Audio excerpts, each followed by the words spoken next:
할렐루야. 우리 가운데서 불안을 느끼지 않고 세상을 사는 사람이 몇 명이나 될까요? 다 겉으로는 태연한 것 같아도 마음 구석에는 이런 이유 저런 이유로 불안을 안고 살고 있으며 그 가운데 또 얼마는 불안의 장애를 가지고 밤낮 없이 시달리면서 세상을 살고 있습니다. 우리가 날마다 부딪히고 또 다루고 또 해결해야 되는 문제 대부분이 우리의 능력 이상의 것을 요구할 때가 많이 있습니다. 따라서 우리의 힘이 미치지 못할 때는 불안을 느끼죠. 뿐만 아니라 우리는 오늘이라는 시간을 뛰어넘어 그 다음 장래를 볼 수가 없습니다. 무슨 일이 생길지 무슨 일이 기다리는지 아무도 모릅니다. 이것이 우리에게 불안을 주는 또 아주 중요한 요인이 됩니다.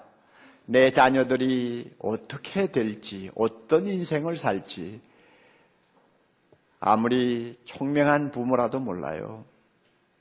내가 어떻게 죽을지, 언제 죽을지 아무도 몰라요. 모든 것이 미지의 세계 속에 갇혀 있습니다. 그러니 우리가 보지 못하니까 불안할 수밖에 없죠. 그리고 여러 가지 들려오는 소문들, 우리 주변에서 일어나는 일들을 보면 저게 어떻게 될지 자연히 우리에게 걱정을 주는 경우가 많죠. 요즘에 이락 전쟁을 보면서 우리가 느끼는 것이 있지 않습니까? 그리고 북한 핵이 앞으로 어떻게 해결될지 몰라서 은근히 우리 모두가 걱정하고 있지 않습니까? 경제가 참 풀릴지 풀리지 않고 더 늪으로 빠질지 아무도 진단을 못하지 않습니까? 이런 것들이 우리를 불안하게 만듭니다. 어떤 점에서는 불안, 이것은 우리가 평생 함께 걸어야 하는 반갑지 않은 길동무일지도 모릅니다. 어느 주간 잡지사에서 지난 3월 달에 한국 사회 불안감 조사라고 하는 제목을 가지고 좀 조사를 해본 데이터가 있어요. 사람들에게 물었습니다. 당신 불안을 느낍니까? 그랬을 때 많이 느낀다고 대답한 사람이 73%에 해당됩니다. 그러니까 얼마나 대단한지요. 그리고 조금 느낍니다 하는 사람이 20%가 넘어요. 그러니까 10 중에 9 이상이 다 불안을 안고 산다는 말이에요. 그리고 더 심각한 것은 그 가운데서 80% 이상 되는 사람이 작년보다 급전이 더 불안합니다 하고 대답을 했습니다. 그러니 시간이 흐를수록 불안 지수가 더 높아진다는 이야기죠.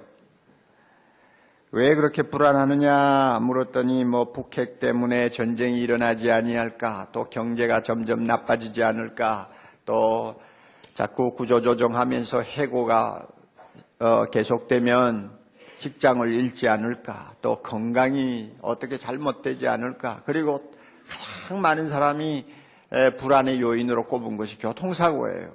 참 한국에 태어나지 않았다면 죽지 않을 사람들이 이 땅에 태어나서 얼마나 많이 죽는지 그렇잖아요. 그러니 어떤 일이 생길지 모르잖아요. 그러나 교통사고, 이것이 불안의 요인이라고 대답들을 합니다.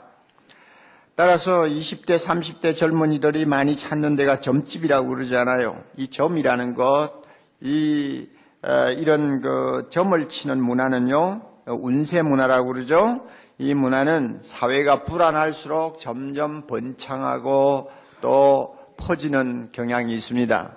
젊은 애들이 불안하니까 점집에 가서 뭔가 좀 기분 좋은 소리를 듣고 싶어 하는 거예요. 이만큼 우리는 불안이 짙게 깔려있는 세상을 살고 있습니다. 불안이 참 어려운 이유 중에 하나는 한 번 처리해서 끝나는 것이 아니라는 것입니다. 우리 모두 경험하지 않습니까? 한 번 불안을 잘 처리해서 마음의 평안을 얻었다. 그 다음에 불안이 생기지 않느냐? 아니요. 이거는 재발이 항상 되는 거예요. 자꾸 재발해요. 예외가 없어요. 재발을 한단 말이에요. 그러니까 이건 정말 다루기 어려운 거예요. 한때는 은혜 받고 하나님이 주신 평안을 누리면서 찬양을 했습니다만 언젠가는 자기도 모르게 무슨 이유로 그냥 마음이 불안해가지고 기도도 안 되고 밤낮 없이 시달리는 자신을 발견한단 말이에요. 그러므로 이 불안을 다루는 데 있어서 중요한 것은 지속적으로 이 불안을 처리할 수 있는 능력을 갖는 것입니다. 한 번 은혜 받았다고 불안이 싹 사라지고 평생 동안 아멘 할렐루야 하고 사는 거 아니에요. 자꾸 온단 말이에요. 자꾸 와요. 자꾸 생겨요. 그러니까 지속적으로 이 불안을 처리할 수 있는 능력을 내가 갖고 있느냐, 여기에 따라서 내가 불안에 끌려다닐 수도 있고 불안을 극복하고 평안을 누릴 수 있는 사람이 될 수 있는 것입니다. 어떻게 하면 지속적으로 이 불안을 처리하면서 살 수 있을까? 오늘 우리 모두는 예수님을 좀 주목할 필요가 있습니다. 그분은 평생 독특한 평안을 가지고 사신 분입니다. 주님께서 제자들에게 말씀을 하시는 내용이 오늘 기록되어 있습니다. 예수님이 이제 십자가에 죽으실지 모른다고 하는 불안이 감돌고 있는 아주 험악한 분위기입니다. 제자들이 볼 때는 예수님이 이번에는 무사할 수가 없다고 하는 불길한 예감이 자꾸 듭니다. 그리고 사방은 너무나 살벌합니다. 제자들의 장래도 보장할 수 없을 만큼 굉장히 신변의 위협을 느끼고 있습니다. 모두가 밥맛을 잃어버리고 잠을 제대로 못 자는 환경입니다. 이런 제자들의 모습을 보신 주님께서 말씀하십니다. 평안을 너희에게 끼치노니 곧 나의 평안을 너희에게 주노라. 내가 너희에게 주는 것은 세상이 주는 것과 같지 아니하니 마음에 근심도 말라, 두려워하지도 말라. 주님이 자기 마음에 갖고 있는 평안, 즉 나의 평안을 제자들에게 주신다고 합니다. 이런 평안이 어떤 평안일까? 여러분 한번 생각해 보세요. 주님이 갖고 계시는 나의 평안, 예수님의 평안. 주님이 평생 세상을 살면서 마음에 간직하고 누렸던 그 평안을 지금 공포에 짓눌려 있고 불안에 떠는 제자들에게 주신다고 그랬어요. 나의 평안을 너희에게 주노니. 자, 이 평안이 어떤 평안일까요? 열이 나면 아스피린 먹지 않습니까? 아스피린 매달 먹으면 금방 열이 떨어져요. 자, 주님이 주신다고 하는 나의 평안이라는 것은 이런 것일까? 주여 주시옵소서 하고 그냥 받아 먹으면 그 시간에 마음에 있던 불안이 눈 녹듯이 싹 사라지는 이런 무슨 특효약 같은 무엇일까요? 그런 것 같진 않아요. 또 어떤 때는 그럴 수도 있죠. 특별히 예수를 처음 믿은 자녀들에게는 자주 체험이 되는 일입니다만은 참 어떤 때는 신비스러운 평안이 우리의 마음을 가득히 채우고 어제까지 그렇게 걱정하고 불안해하던 사람이 평안한 마음을 가지고 찬송하는 모습을 우리가 봅니다. 그렇게 아스피린을 먹듯이 주님이 주시는 평안일 수도 있어요. 우리 모두 경험을 했지 않습니까? 언젠가 세례 간증을 하던 자매가 이런 간증을 하는 걸 제가 기억하고 있습니다. 그는 불교 가정에서 자랐습니다. 그러니까 하나님에 대해서는 전혀 모르는 사람이었는데 미션 스쿨로 들어가서 성경도 배우고 예수님에 관한 이야기도 들었어요. 그러나 전혀 마음이 끌리지를 않았습니다. 졸업을 하고 결혼을 했어요. 결혼을 해서 참 가정에 대한 결혼 생활에 대한 푸른 꿈을 가지고 시작을 했습니다마는 이상하게 결혼 생활하면서 마음의 허젓함, 불안함이 떠나지를 않았어요. 시간이 흐를수록 애를 낳고 키우면서도 계속 마음은 더 허젓하고 마음속에 공간이 점점 텅텅 비는 이런 참 답답함을 그가 느꼈습니다. 그러던 어느 추운 겨울날 늘 창문을 열면은 내다보이던 큰 건물, 오늘 내가 저기를 한번 가봐야지, 저기 교회라는데 한번 가봐야지 하고는 애를 안고 자기 혼자 달려왔어요. 사람들에게 밀려서 들어왔는데 보니까 사랑의 교회였어요. 예배에 참석해서 예배를 드리는데 처음에는 그렇게 큰 감동이 없었습니다. 두서너 번 계속 참석을 하면서 드디어 설교 말씀이 마음에 들어오기 시작했습니다. 그러면서 마음에 변화가 일어났어요. 그의 말을 그대로 인용하면 이렇습니다. 참으로 오랜만에 제 마음에는 안식과 평안이 밀려왔습니다. 안식과 평안이 밀려왔습니다. 밀려왔다 하는 말이 참 좋죠. 안식과 평안이, 설명할 수 없는 그 평안이 마음에 밀려왔습니다. 그러자 저를 짓누르던 그 답답한 무거운 짐이 순식간에 벗겨지는 것 같이 느껴지더군요. 그가 간증한 내용이에요. 예수 믿고 예수님을 만나고 우리의 죄가 용서받았음을 확신하게 되고 나는 영광스러운 하나님의 자녀가 되어 앞으로 언젠지는 모르지만은 천국에 들어가서 영원토록 하나님과 함께 살 것이라는 그 놀라운 구원의 은총을 깨닫고 받아들이는 순간 내 마음에 있던 불안이 눈 녹듯이 사라지고 평안이 내 안에 가득히 차는 것을 체험합니다. 여러분 체험했어요? 체험했어요, 여러분? 네, 다 우리 알잖아요.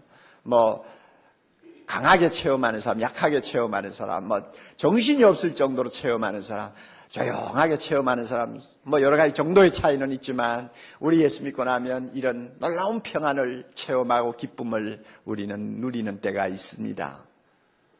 그러면 예수님이 지금 제자들 보고 나의 평안을 너희에게 주노라 할 때 나의 평안이 그런 것일까?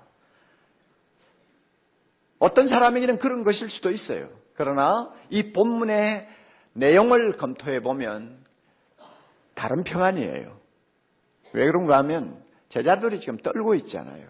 제자들이 예수 안 믿나요? 다 믿는데. 예수 믿는 제자들이 지금 막 겁이 나가 떨고 있잖아요. 불안해하지 않아요.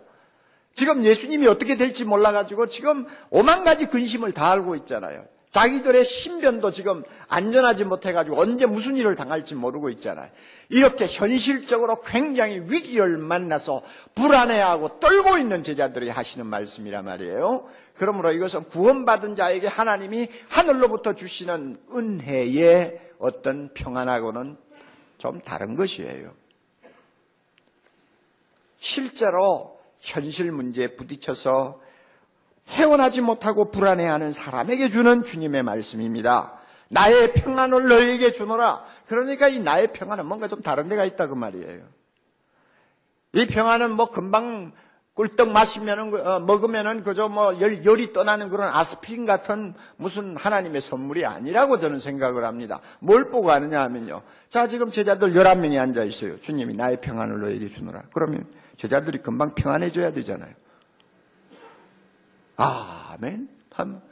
마음이 금방 편안해져야 되잖아요. 그런데 우리 성경 보면 그 자리에 있는 제자들 중에 주님께서 나의 평안을 너희에게 주노라 하는데 그 자리에서 즉시 평안함을 얻었다는 사람 하나도 없어요.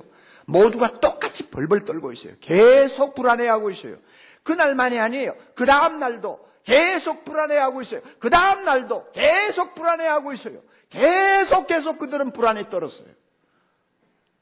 그것 보면 예수님께서 말씀하시는 나의 평안은 금방 달란다고 금방 얻어가지고 먹는 그런 게 아니라 그 말이에요. 뭐가 다른 데가 있어요. 제자들이 여러 날 그 말씀을 듣고도 불안해서 헤어나지 못했습니다. 그러다가 나중에 예수님이 부활하시고 나서 그 부활하신 주님을 제자들이 만났습니다. 그리고 이분이야말로 세상을 구원하는 하나님의 아들이시구나 하는 믿음이 다시 회복되자마자 그 주님이 말씀하신 평안이 마음에 깃드는 것을 그들이 체험했어요.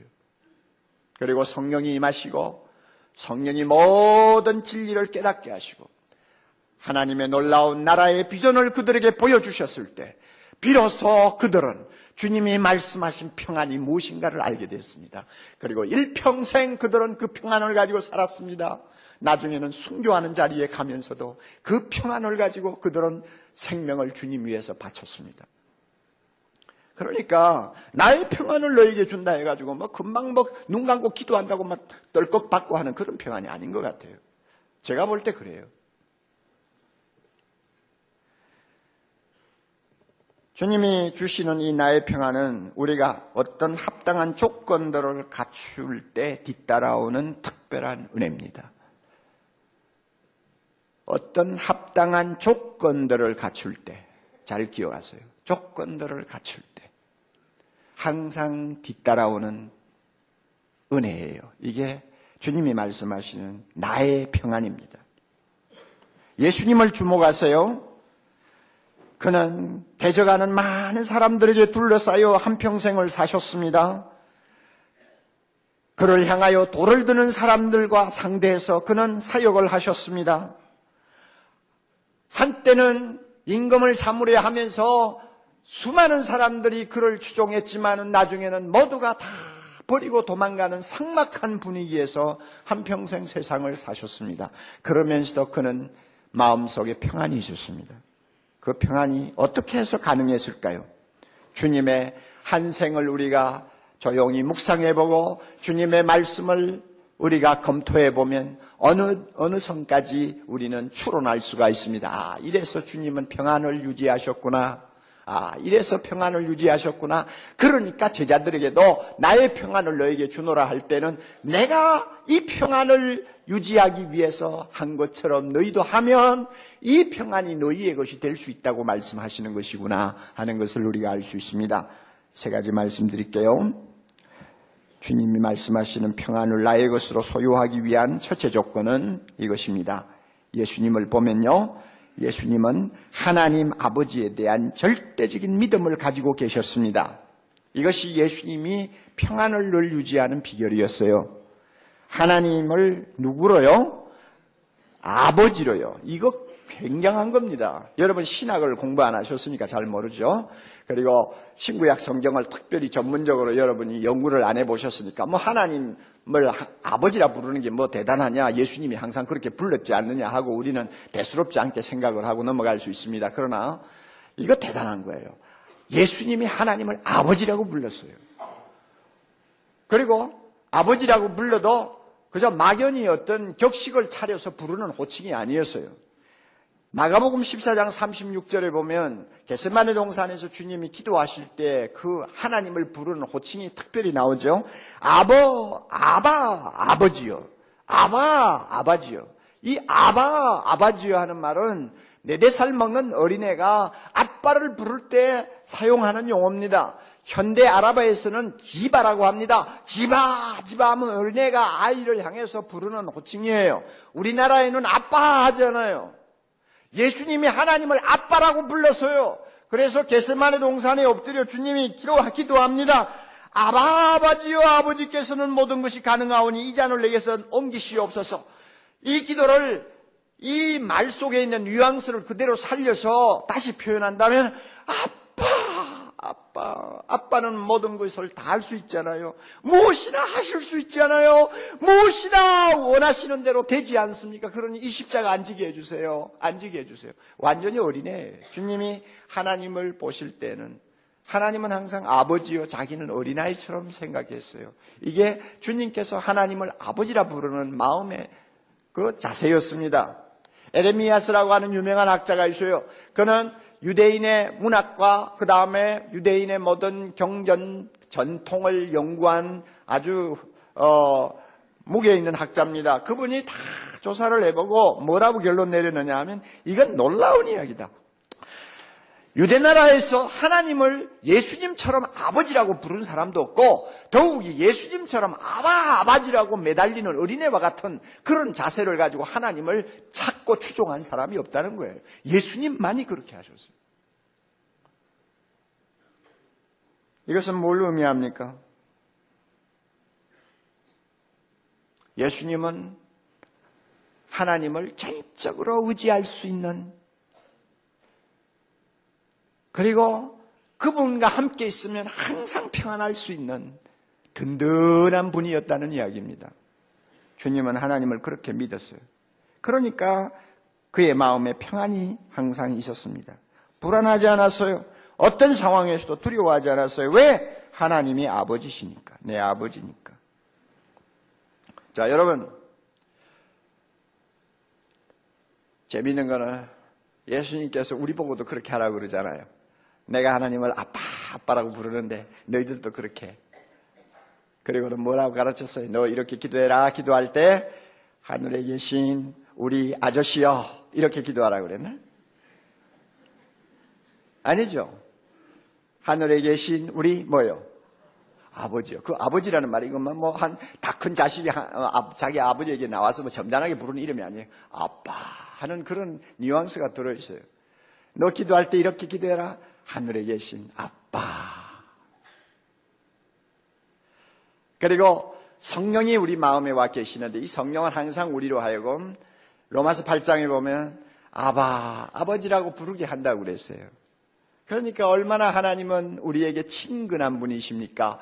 얼마나 우리에게 크신 분입니까? 얼마나 든든하신 분입니까? 얼마나 전능하신 분입니까? 그분이 옆에 내 아버지로 계시는데 뭐가 두려워요? 뭐가 불안해요? 예수님은 이 하나님을 어린아이처럼 보는 믿음 가지고 자기 마음에 있는 평안을 지켰어요.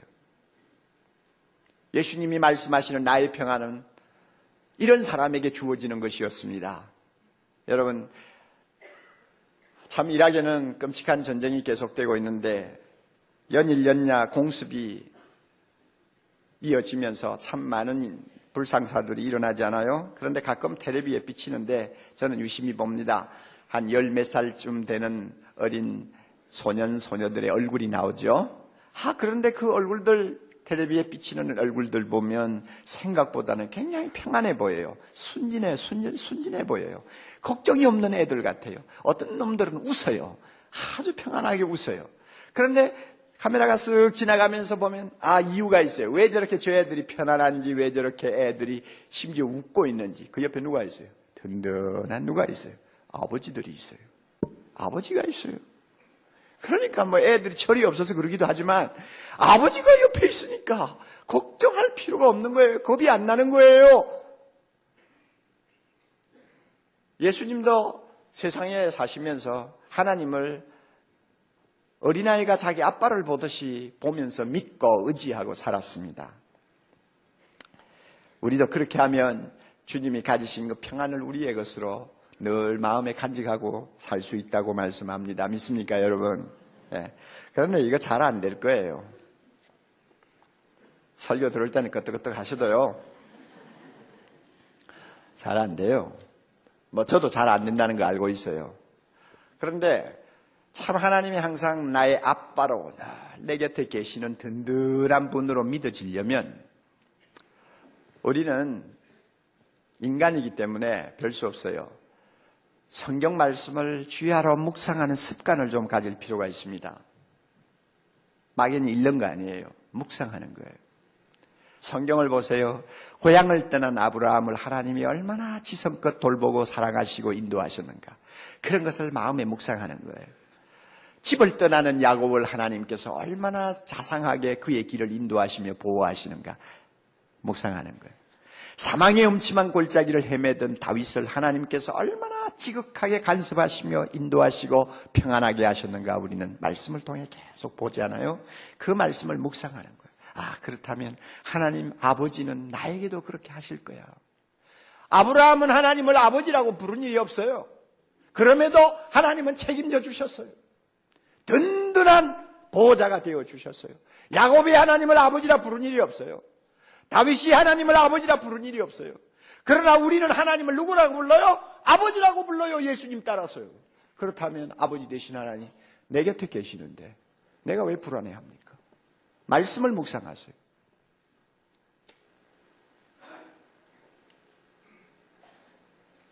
시편의 17편 1절 여호와는 나의 빛이요 나의 구원이시니 내가 누구를 두려워하리요. 여호와는 내 생명의 능력이시니 내가 누구를 무서워하리요. 이런 말씀을 마음에 담고 묵상하세요. 여러분, 이사야 41장 10절 두려워 말라 내가 너와 함께 함이니라. 놀라지 말라 나는 내 하나님이 됨이니라. 내가 너를 굳세게 하리라. 참으로 나의 의로운 오른손으로 너를 붙들리라. 그 말씀을 마음에 조용히 담으세요. 오늘 우리가 읽은 말씀 평안을 너희에게 끼치노니 곧 나의 평안을 너희에게 주노라.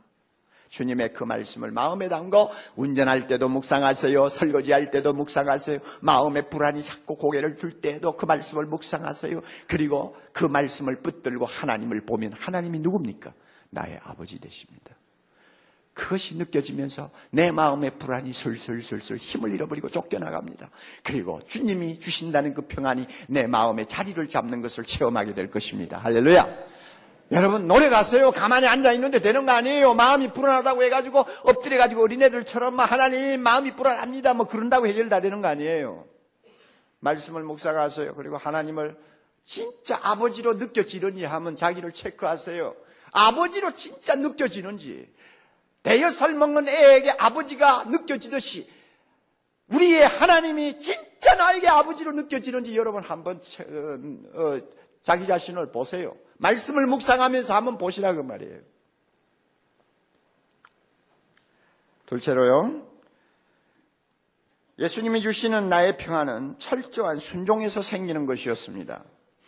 예수님은 항상 하나님께 순종하기를 원했습니다. 하나님 편에 서기를 원했습니다. 그래서 하나님의 뜻을 행하는 것을 생명보다 더 소중하게 여겼습니다. 요한복음 8장 29절 우리는 잘 알죠?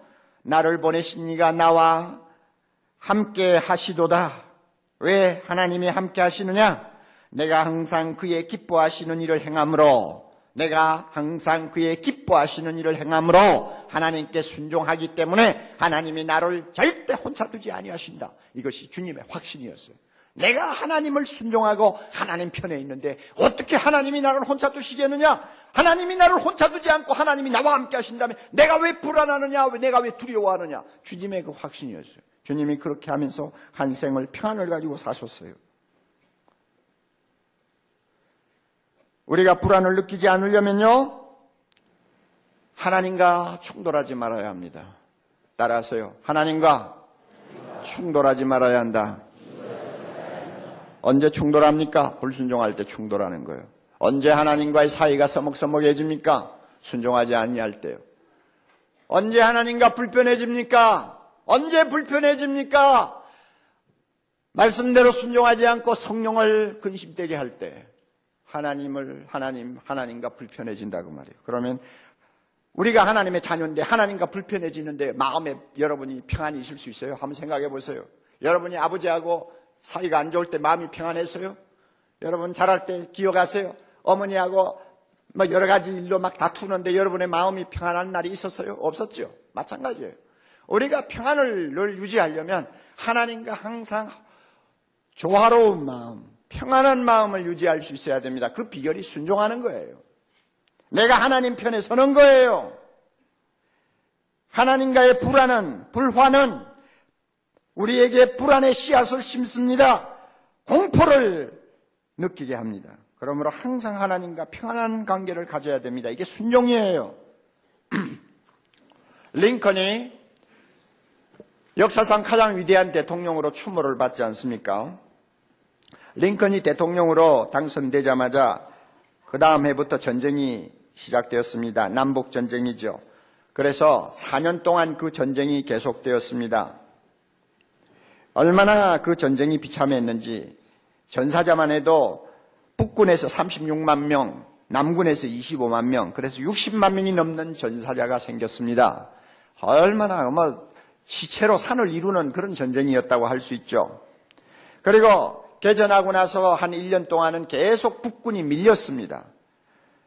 밀려가지고 굉장히 상황이 불안한 상황이었고, 그래서 대통령인 링컨은 온갖 스트레스를 다 받았습니다. 얼마나 그가 스트레스를 받았는지요. 체중이 원래 83kg였는데 75kg로 떨어졌어요. 미안합니다. 57kg로 떨어졌어요. 그러니까 얼마나 몸이 빠져버렸어요. 그만큼 지도자로서 스트레스를 받고 있었어요. 그런데 어느 날 메릴랜드주 엔티담 전투에서 처음으로 북군이 이겼습니다. 그 희소식이 백악관에 전달이 됐습니다. 그러자 옆에 있던 참모가 링컨에게 축하를 했습니다. 각하, 이제부터 아무 염려하지 마십시오. 하나님은 항상 우리 편입니다. 하나님은 항상 우리 북군 편입니다. 그러자 링컨이 정색을 하고 한 유명한 말이 있습니다. 오직 나의 염려, 내가 늘 염려하고 마음에 걱정하는 것 하나 있는데 그것은 내가 하나님 편에 서 있는가 서 있지 않는가 하는 그것이라네. 하나님이 내 편에 서는 그거는 난 걱정 안 해요. 내가 하나님 편에 서 있느냐, 이것이 문제. 내가 하나님 편에 서 있으면 하나님은 항상 내 편이 되실 수 있어. 나는 성경의 다윗을 통해서 내게 이 놀라운 진리를 깨달을 수 있게 해주셨네. 가끔 참모들이 링컨을 보고 놀랬다고 합니다. 어떻게 저렇게 태평할 수 있을까? 그 비결이 있었어요. 링컨은 항상 하나님 편에 서 있다는 확신이 있었어요. 노예를 해방시키는 것은 하나님이 기뻐하시는 일이라는 확신이 있었어요. 그러므로 그의 마음이 평안할 수가 있었고 그 평안 때문에 그는 흔들리지를 않았어요.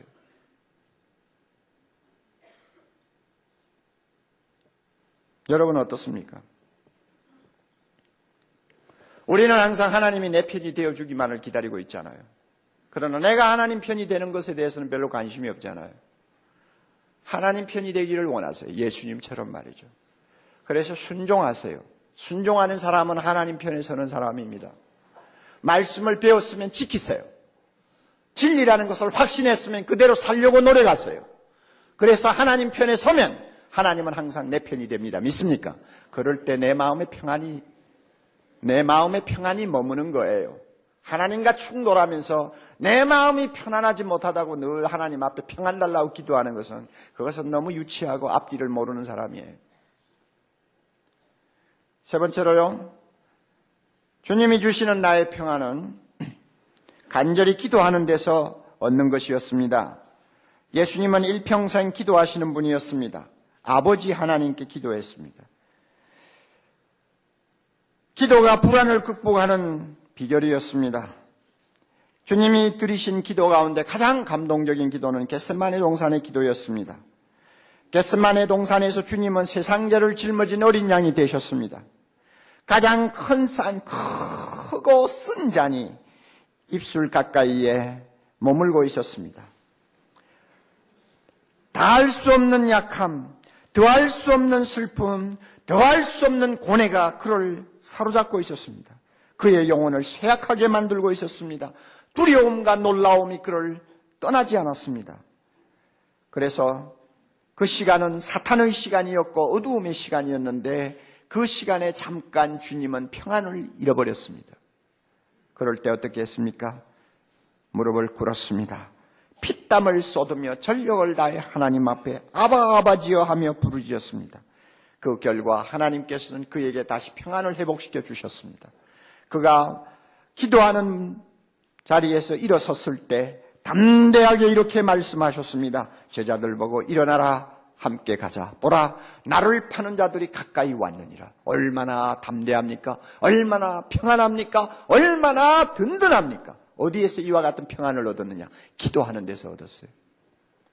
그러므로 나의 평안을 너에게 주노니 하는 말씀은 너희도 나처럼 기도하면 이 평안을 소유할 수 있다 하는 말씀과 같습니다. 사도 바울도 그렇게 살았습니다.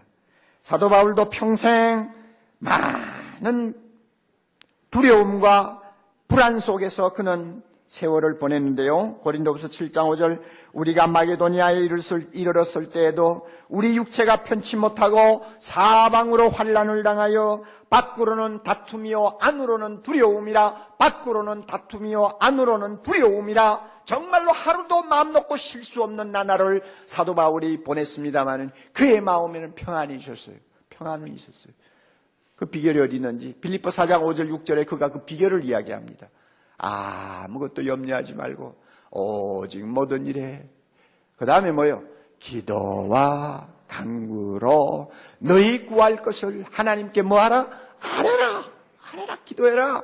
그리하면 지각에 뛰어난 하나님의 평강이 도무지 이해할 수 없는 하나님의 평강이 설명할 수 없는 하나님의 평강이 너희 마음과 생각을 어떻게 할 것이라? 지키시리라. 바울이 그거 그냥 하는 말이 아니에요.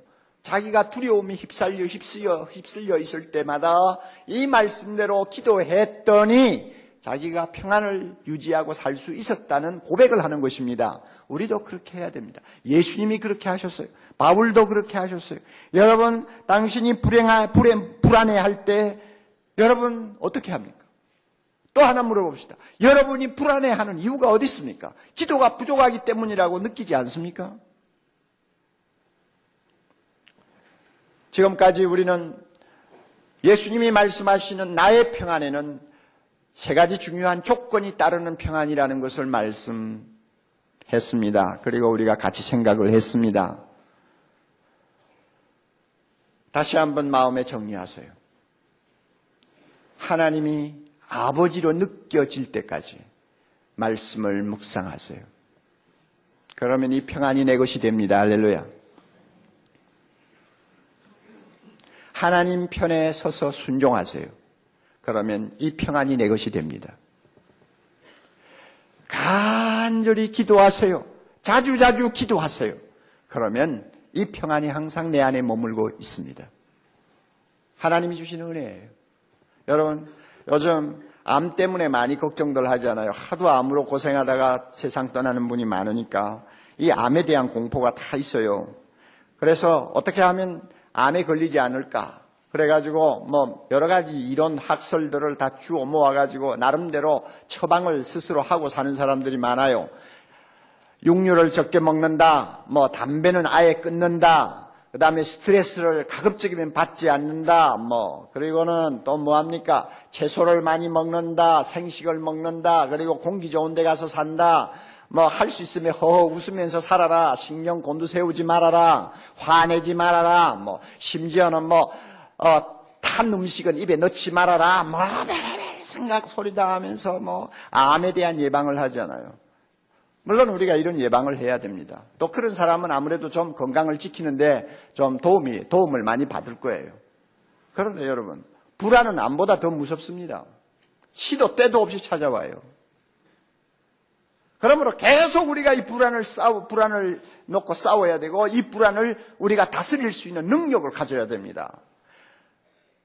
암은 걸리지 않으려고 그렇게 신경을 곤두세우면서 여러 가지 대비를 다 하는데 왜 불안에 대해서는 대책을 세우지 않느냐 말이에요. 왜 불안을 다스릴 수 있는 성경적인 방법이 있는데도 우리는 소홀히 하느냐 그 말입니다. 예수님이 주시는 나의 평안을 내가 갖고 아무리 불안이 많이 쌓인 환경에서도 감사하며 찬송하며 살 수 있는 은혜를 주님께서 약속하셨는데 왜 그 문제에 대해서는 우리가 실천을 하지 않느냐 그 말이에요. 오늘부터 여러분 불안에서 벗어나기를 원합니까? 불안을 항상 이기고 살기를 원합니까? 하나님을 아버지로, 아빠로 항상 느끼고 그 하나님을 절대 신뢰하면서 살 수 있도록 노력하세요. 다시 말씀드립니다. 하나님 편에 서서 순종하세요. 다시 말씀드립니다. 시시때때로 간절히 기도하세요. 그러면 불안이 우리를 절대 지배하지 못합니다. 주님께서 우리에게 이런 은혜 주시기를 바랍니다. 그래서 사람들이 우리를 볼 때마다 당신 어떻게 그렇게 평안하오 하고 오히려 질문을 던질 수 있을 만큼 우리 자신이 세상 사람들에게 무언가 매력을 주는 귀한 은혜가 있기를 바랍니다. 자막을 보세요. 자막을 보면 찬송 한 절이 나옵니다. 참 코넬이라고 하는 사람이 쓴 찬송가인데 469장 우리 2절만 한번 부릅니다. 내 마음속에 솟아난 이 평안은 깊이 묻힌 보배로다 나의 보화를 내어내어 가져갈 자 그 누구랴 안심일세. 아멘 아멘. 평화로다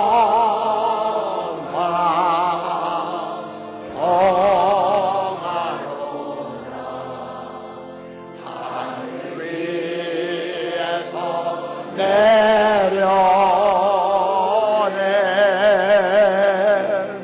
그 사랑의 물결이 영원토록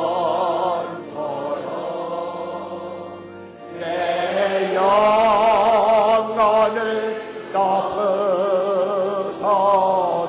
평화 평화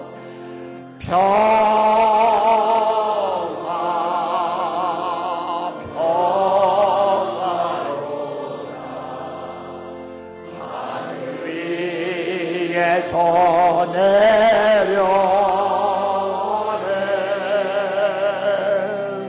그 사랑의 물결이 영원토록 내 영혼을 덮으소서.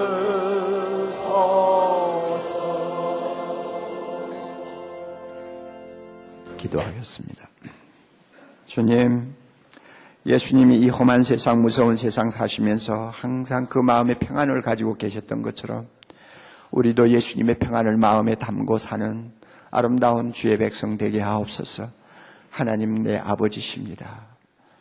항상 하나님이 내 곁에 계심을, 그리고 하나님이 내 편에 계심을, 그리고 내가 기도할 때마다 들으시는 아버지 되심을 늘 믿고 하나님과 함께 동행하는 아름답고 복된 삶이 되게 해 주옵소서. 예수님 이름으로 기도하옵나이다. 아멘.